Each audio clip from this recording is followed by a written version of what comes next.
Olá a todos, bem-vindos outra vez ao nosso canal do YouTube, canal dos jovens.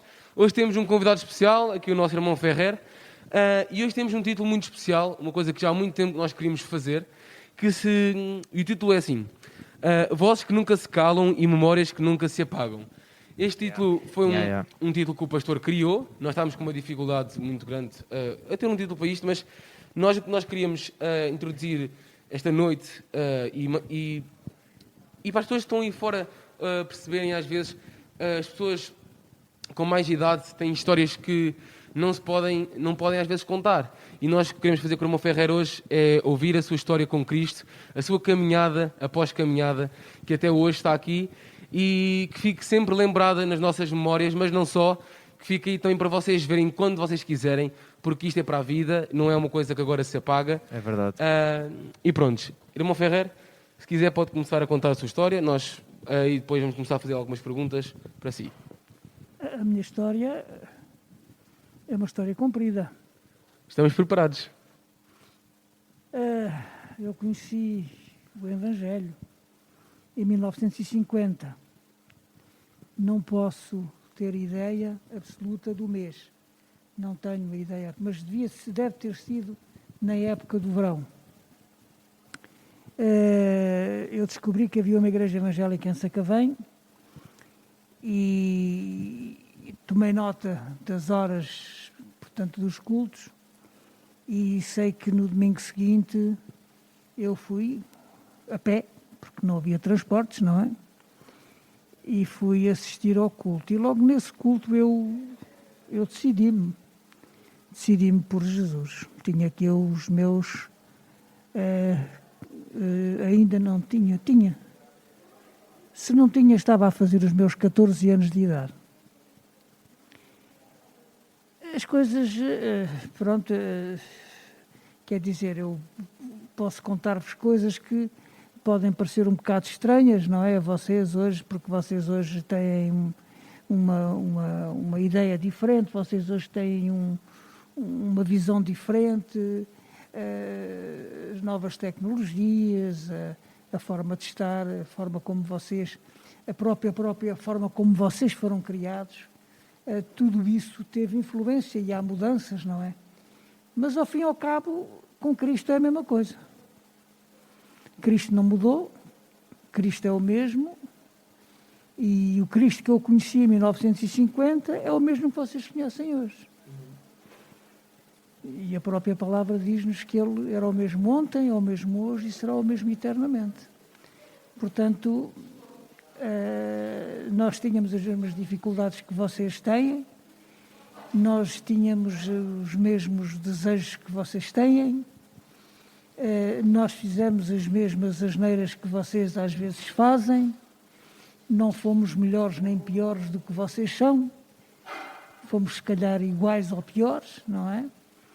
Ainda que de uma forma diferente. Porque, por exemplo, o que é que acontecia?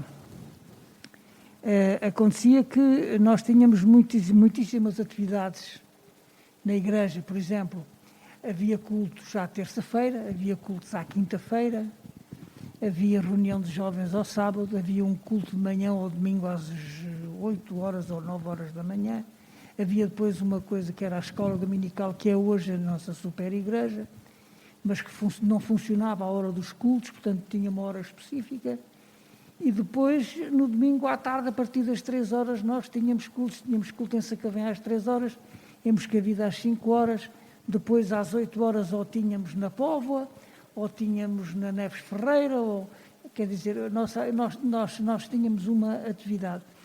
Mas era gratificante, e hoje, quando eu olho para trás, tenho uma certa saudade, porque havia uma interajuda, havia uma relação humana, chamemos-lhe assim. Nós éramos muito poucos, não é? Inclusive, quando nos encontrávamos na rua, era uma coisa excelente, encontrarmos um crente, etc. Era excelente, não é? Eu, entretanto, aprendi a tocar viola, fazia parte de uma equipa que ia fazer cultos a diversas partes. O nosso chefe de equipa era o avô da Filipa. E era eu, e era o mais tarde pastor Casimiro das Neves. E então nós chegámos a fazer cultos ao domingo à noite, em Cascais, em Setúbal, o que depois era, naquele tempo não havia os transportes que existem hoje, não é? Por exemplo, nós íamos à Póvoa. À hora que o culto acabava, nós só tínhamos, por exemplo, passado 2 horas, é que tínhamos um comboio que nos podia trazer da Póvoa para aqui, para Moscavide. Então nós fazíamos o seguinte, vinhamos a pé. Nós vinhamos a pé. Quer dizer, nós funcionávamos muito exatamente. Por exemplo, Moscavide só tinha o comboio, não tinha autocarro. Mas havia autocarro na Encarnação, que nos levava até à Praça de Chile para nós depois irmos para a Neves Ferreira. Nós íamos e depois à noite, quando vinhamos, ficávamos na Encarnação e depois vinhamos a pé para baixo. Não é? Nós funcionávamos muito dentro desses moldes. Mas graças a Deus, Cristo era o mesmo. Eu tenho uma pergunta. Porquê é que você foi para a igreja? Você queria saber se havia mais alguma coisa na vida? Olha, eu tive uma meninice difícil e uma adolescência também difícil. Eu não me recordo os meus primeiros anos de vida, não é? Sei que nasci aqui na freguesia do Beato, na rua Capitão Leitão, mas sou filho de um casal divorciado dos anos 40. E fui mandado para uma terra ali entre Santarém e Torres Novas, chamada Pernes, onde eu fui criado por um tio-avô e uma tia-avó. Foram talvez os melhores anos da minha vida na minha meninice. E quando eu faço a minha primeira e segunda classe lá, tenho ideia, portanto, absoluta do que era. Mas, entretanto, a guerra acabou em 1945 e o meu pai achou por bem trazer-me para Lisboa, porque eu fazia-lhe aqui falta para fazer determinados serviços. Por exemplo, naquele tempo, nós, para termos pão, tínhamos que ir para a bicha. Para termos carne, tínhamos que ir para a bicha. Para termos açúcar, arroz ou outra coisa qualquer, tínhamos que ir para a bicha. Quer dizer, havia bichas para tudo e mais alguma coisa. Em casa não tínhamos água canalizada, era preciso acartar água para casa, etc. E então, eu que tinha sido criado como um menino, até aos meus 9 anos, 9 para 10. Em Lisboa a coisa mudou um bocado, quer dizer, eu passei a ter uma vida completamente diferente daquela que eu tinha e eu revoltei-me, quer dizer, quer dizer, que é natural. Eu revoltei-me com aquela situação, com fazer a minha terceira classe. Eu, por exemplo, eu vim morar para Moscavide em 3 de janeiro de 1947. Na altura eu estava matriculado numa escola que era ali no Beato, na calçada do Plafões, que era mesmo ao lado daquele palácio que está ali, Palácio do Duplafões, não é? A calçada do Plafões. E eu, para ir para a escola, todos os dias tinha que ir a pé e todos os dias tinha que vir a pé. Onde é que era a sua escola? Como? Onde é que era a sua escola? Era na calçada do Plafões. E eu tinha que ir a pé. O meu pai era funcionário na fábrica da borracha Luz Belga, e então eu vinha almoçar com ele, porque da minha escola à fábrica, talvez 1 quilómetro, ou coisa que o valha. E então eu vinha almoçar com ele, quando a escola acabava, vinha porque não havia dinheiro para transportes. Chovesse, fizesse frio ou fizesse chuva, não é? Depois eu queria estudar, eu queria continuar a estudar. E apresentei essa ideia ao meu pai, fiz a 4ª classe, fiz a admissão ao liceu, etc., fiz isso tudo. E, entretanto, é quando eu venho para aqui, que é quando acabo exatamente de fazer a 4ª classe, depois em junho, e a admissão ao liceu. E eu estava convicto que ia estudar, não é? Mas não vi jeitos nenhuns daquilo, e eu um dia perguntei. E o meu pai diz-me para mim, então, mas queres ir estudar, o que é que tu queres? Eu queria ir para o Liceu Passos Manuel.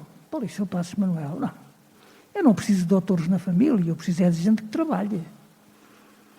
Portanto, vocês por aqui estão a ver a adolescência que eu tive, não é?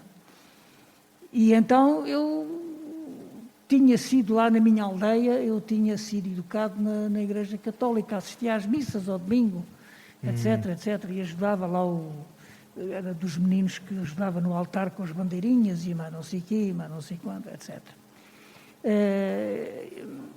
E eu, com toda a minha revolta, não é? Eu queria encontrar qualquer coisa que me satisfizesse, qualquer coisa que me enchesse, qualquer coisa em que eu pudesse, alguém em que eu pudesse falar e que eu pudesse confiar.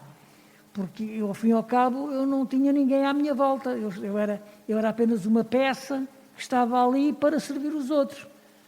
E eu achava que tinha direito também de ser servido, não é? E então a perspectiva foi essa, não é? Eu passei, vi uma igreja evangélica, eu não acredito, eu assistia às missas e não sei o quê, mas eu não, quer dizer, no meu espírito aquilo não era aquilo que eu queria, aquilo não me perguntes que eu não te sei explicar o porquê, mas não era aquilo que eu sentia, não era aquilo que eu queria. E então quando eu vi aquilo, claro que naquele tempo era um problema, era um problema porque os protestantes e não sei o quê, não sei quantos, Jesus, nós éramos vistos assim como a escória assim da sociedade, não é? Certo. Quer dizer, e por vezes, não é? Quer dizer, era permitido em Portugal, era permitido que existissem exatamente outras religiões, mas na gíria do povo, no dia-a-dia, naquelas pessoas com quem nós contatamos, nós éramos vistos de uma determinada forma, um bocado assim, tu és protestante e tal. Quer dizer, era assim. Mas então eu vi exatamente, eu fui ali, fui a Sacavém e verifiquei que havia ali e digo assim, será exatamente isto que eu procuro, será exatamente isto que eu quero? E então tomei nota e fui, não é? Eu gostei. E durante 4 anos eu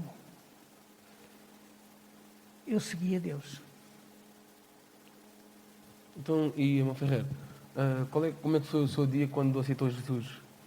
Como é que, ou quem é que o fez aceitar a Jesus? Ninguém me fez aceitar, ninguém me fez aceitar. Eu entrei, eu sentei-me, aquilo era uma casa pequenina, ainda hoje lá está. Talvez que tivesse aqui 30 cadeiras, talvez nem isso, não é? Eu sentei-me, assisti, não é? Assisti, e no fim, quando fizeram o convite para a salvação, eu levantei o braço, etc. E depois, lá, logicamente, era a mesma coisa que hoje, não é? Havia as pessoas que falavam connosco, etc, que nos diziam, que nos falavam, etc. E pronto, e eu fui-me integrando. Havia gente muito boa, havia gente que eram pessoas de Deus, homens e mulheres de Deus, e que com o seu exemplo eles insuflavam-nos vontade para nós continuarmos exatamente nos caminhos de Deus. O que infelizmente no meu caso não aconteceu. Era difícil lidar com as pessoas que não eram crentes? Era tipo, se havia muito preconceito? Não era, quer dizer, não era difícil contatar com as pessoas, mas nós éramos vistos assim como bichos raros. Éramos vistos como, aqui e em todo lado, éramos vistos assim como bichos raros. E depois, quando nós, por vezes, tínhamos a oportunidade de lhe falar da salvação, etc, o ensino também não era o que é hoje. A visão da palavra não é o que é hoje. E era muito o céu e o inferno, o céu e o inferno e o céu. E quer dizer, não havia uma... Nós não tínhamos uma preparação Nós não tínhamos uma preparação como vocês têm, conhecimento da palavra, em que sabem exatamente, se não sabem, julgo que sabem, não é? Exatamente a forma como abordar o assunto, como falar. Naquele tempo era do género, se não aceitas Jesus como Salvador, vais para o inferno. O irmão Ferrer, eu já há um tempo atrás, quando nós estávamos aqui a fazer as mudanças na igreja, reparei que tinha ali umas fotos não sei se aquilo era uma manifestação ou... estava ali uma foto assim, ali, aqui na rua, aqui atrás, em que foi muita gente a proclamar o nome de Jesus. Na Rua Francisco Na Marques fu- Beato. Sim. Na Sim, rua. isso já é depois de 1987. E o irmão Ferrer esteve nesse... Sim. E como é que foi? Olha, eu ia na frente porque ia com um carro que eu tinha, exatamente a marcar o caminho. Portanto, não ia exatamente a pé. Mas foi uma manifestação.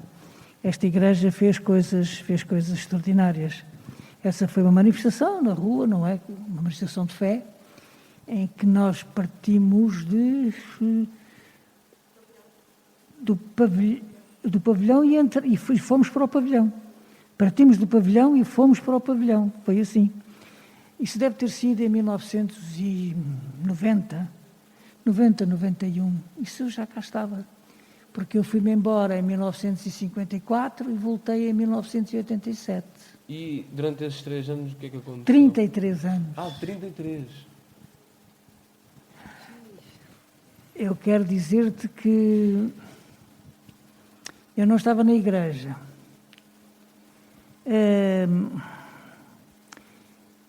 Mas eu tinha um temor tremendo de Deus.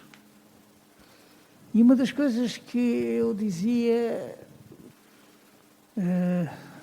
Deus estava lá, Ele ficou lá à minha espera. Eu tinha noção exata disso, eu tinha a noção exata de que naquele momento, se eu tivesse um problema que não tivesse tempo de me arrepender que ia para o inferno, tinha a noção exata disso, e tinha a noção exata que tinha absoluta necessidade de voltar para Deus. Depois, nesses 33 anos, pela ordem natural das coisas, eu hoje devia de ser um homem muito rico. Monetariamente. Tinha a obrigação de ser um homem muito rico. Porque o meu pai, mercê de muitas coisas, e talvez na habilidade dele, criou um feudo, não é? Em que nós ganhámos muito dinheiro. Mas também, conforme ganhámos, ele desapareceu. E a primeira grande derrota disso é em 1958, quando o meu pai é traído exatamente pela senhora com quem ele era casado. Porque o meu pai era um senhor que uma mulher com um chapéu na cabeça, ou uma burra com um chapéu na cabeça era uma mulher. Portanto, para vos dar a entender como é que as coisas se passavam. E também para vocês estarem a ver como é que foi a minha adolescência e qual foi a minha educação. Mas depois era do género. Eu tinha diversos negócios, e as coisas pareciam que iam de vento em popa, que ia tudo em, e às 2x3 surgia um problema, surgia um mau negócio, e vinham as coisas todas para aí abaixo, pareciam sei lá o quê. E em 1987 eu estou numa encruzilhada e só tive que dizer, ó Deus, só tu, eu já não consigo coisíssima nenhuma. Casado, com 2 filhos, já crescidos, não é? E um dia decidi e disse, não, eu vou voltar para Deus. E pronto. Isto foi em março de 1987. E daí para cá, Deus me tem ajudado e me tem abençoado. Não sou um homem rico, mas sou aquilo que sou. E já é muito. E posso todas as coisas naquilo que me fortalece. Amém. Gabriel. Qual foi o maior obstáculo na sua vida? Como crente? Não, como crente não tenho tido obstáculos na minha vida, graças a Deus, não. Não tem tido desafios, assim, testes? Muitos testes, claro que tive muitos testes. E tive um teste bastante grande, do qual eu não quero falar. Ok. Eu não quero falar. Mas que eu disse, Deus, eu estou aqui para quando tu quiseres. E sentei-me na cadeira, outra vez aqui, e fiquei aqui sentado na minha cadeira durante anos, à espera que Deus me desse a oportunidade. E Deus deu a oportunidade. E o desafio já foi ultrapassado. Como? E o desafio já foi ultrapassado. Foi um grande desafio, na altura foi bastante pesado, mas pronto, Deus permitiu, foi talvez um teste para mim, e se foi um teste eu dou graças a Deus por ele, não é? Talvez eu estivesse a seguir por caminhos que não eram exatamente os caminhos que Deus queria que eu trilhasse. Ou talvez eu não estivesse preparado espiritualmente para estar na posição em que estava. E então Deus teve que me dizer, vais para ali outra vez, vais partir dali e dali tu vais... Ok. Não sei se tenho tempo para fazer mais uma pergunta. Ok. Tranquilo. Que é, o que é que aprendeu ao longo da sua vida? Diga-me uma coisa que lhe tocou e que aprendeu com isso, na sua vida com Cristo, no caso. Não percebi a pergunta. Diga-me uma aprendizagem que teve na sua vida. Eu na minha vida todos os dias estou a aprender com Cristo.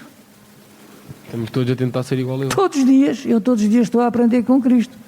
Eu não tenho nenhum dia que diga assim, foi assim, ou foi assado, ou foi frito, ou foi cozido e tal. Não tenho, mas o que é certo é que eu todos os dias estou a aprender com Cristo. Eu, por exemplo, eu passo-se por vezes coisas que, por exemplo, eu às vezes descubro versículos na Bíblia que eu possivelmente já os li dezenas de vezes, não é? Ou talvez centenas. E naquele dia, aquele versículo salta, é exatamente a palavra rema, e é aquilo que eu precisava e que Deus vai exatamente construindo no meu interior. Porque de resto, dizer ou foi porque no dia em que fui batizado, ou porque foi no dia que assim, ou foi no dia... Não, a minha vida tem sido, a minha vida espiritual tem sido uma vida muito calma, tem sido uma vida muito consentânea, passa após passo, quer dizer, tem sido assim. Tens uma pergunta? Tenho.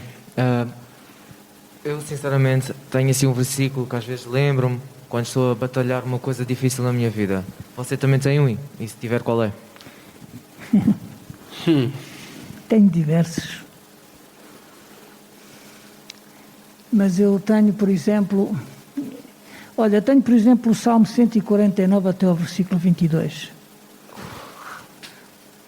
Salmo 149, do versículo 1 ao versículo 22. Parece-me que é versículo 21 ou 22. Eu, quando estou naqueles dias menos bons, é uma palavra que eu gosto, aliás, e onde eu me agarro, não é? E quando estou às vezes desanimado, etc., vem aquele, não é? Eu posso todas as coisas naquele que me fortalece. Deus amou o mundo de tal maneira que deu o seu Filho unigênito para que todo aquele que nele crê não pereça, mas tenha a vida eterna. Glória a Deus. E mais, E mais? Eu queria dizer, eu queria falar ao irmão Ferrer, agora para todos aqueles jovens e todas aquelas pessoas que estão a ouvir em casa, o que é que o irmão Ferrer, com a vida toda que esteve ao lado de Cristo, toda, entre aspas, não é?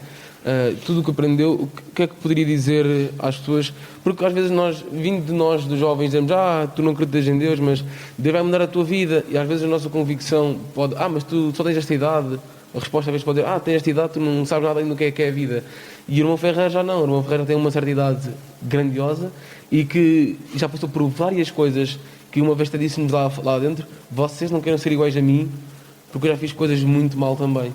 Exato. E eu desde essa altura que o irmão Ferrer disse isso, sempre penso nisso, porque eu vi o irmão Ferrer como uma pessoa, não digo santa, Mas perfeita, tipo. não, mas que era sábia, uma pessoa, e é sábio, atenção, porque todas as pessoas com mais idade são sábias, porque neste caso está a ser sábio connosco, está a nos ensinar coisas boas, mas tem uma magia diferente, E eu quando também tiver a minha idade também, Quando tiveres os meus 84 anos, os seus 84 anos também vou ter essa magia. E eu possivelmente queria, vais ter essa magia. Não é?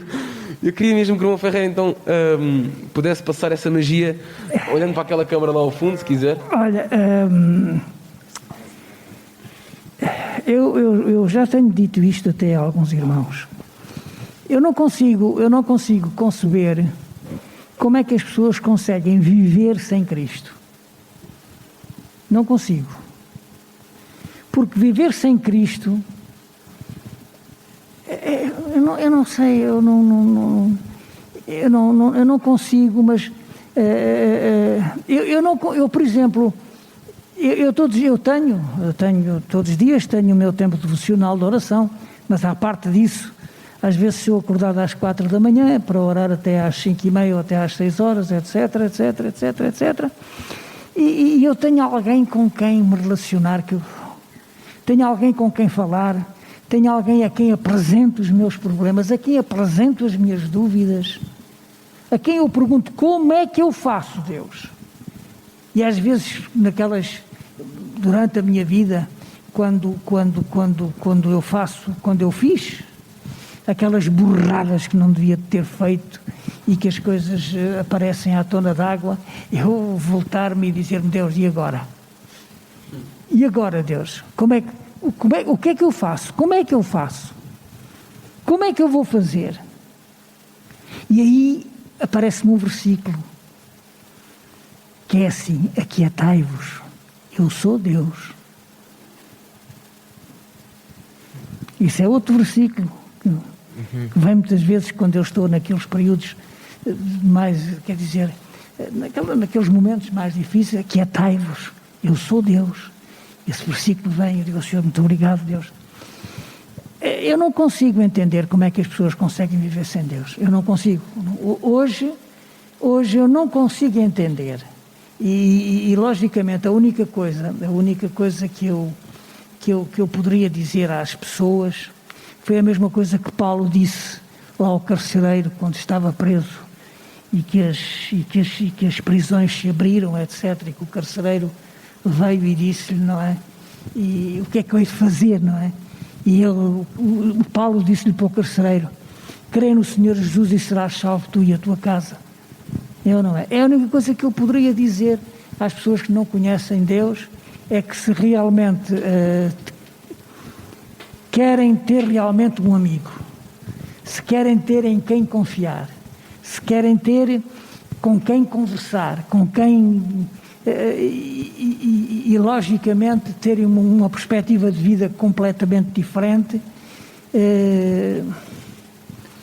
eu acho que devem crer em Jesus e devem começar por fazer uma vida acompanhada de Jesus. O que é fácil, é muito fácil, porque é só uma questão de atitude.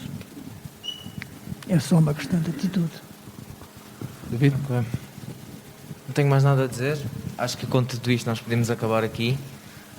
Muito obrigado, irmão, por estar aqui e partilhar a sua palavra connosco. Vocês disponham sempre. Um dia voltará cá, não? É um prazer falar de Jesus.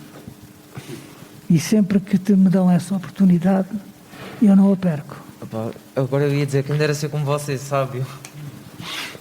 Então, um dia quando tiveres os teus 84 anos, vais ser sábio. Chegar até lá. Vamos, João Ferreira, então nós vamos acabar, nós também vamos ter agora o nosso culto das 9, de sexta-feira, e o tempo está escasso, por isso vamos acabar agora. Obrigado por terem assistido o nosso podcast, ou se não for podcast, a nossa conversa com o Ramon Ferrer. Queremos agradecer mesmo a toda a gente que esteve aí presente a ouvir. Não se esqueçam de subscrever o nosso canal do YouTube, o canal do CCV de Moscavide, e seguirem nossas páginas que vão estar aí expostas no link da descrição. David, queres acabar então? Muito obrigado a todos, espero que esta palavra tenha atingido o teu coração. Tu que és adolescente, qualquer idade que seja, espero muito mesmo que a palavra tenha atingido a ti, e obrigado por tudo.